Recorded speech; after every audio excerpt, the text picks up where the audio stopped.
Góðir Reykvíkingar, Sigrún Magnúsdóttir heiti ég, býð mig fram fyrir Framsóknarflokkinn í Reykjavík norður, sem stórkostlegt kjördæmi og býður upp á mörg tækifæri.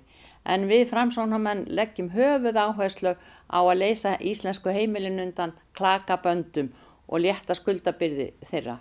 En við viljum líka efla atvinnulífið og standa vörð fullveldi íslensku þjóðarinnar. Mig langar til að biðja ykkur að koma með mér í smá leng. Sjáið þið fyrir ykkur fjallshlíð að vordegi.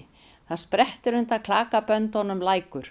Hann rennur niður fjallshlíðina og það streyma í hann ársbrænur eða lækir frá hægri og frá vinstri og hann eflist og magnast. Þannig lít ég á Framsóknarflokkinum þessa mundir. Komið til liðs við öfluga Framsóknarfljótið á kjörda 27. Svo við fáum afl og þrótt til þess að koma stefnumálum flokksins í framkvæmd og endurreisa íslensku heimilin. Munið kjördaginn 27. Það er magnaður dagur þar sem allt getur gerst og við ætlum að endurreisa íslenska samfélagið.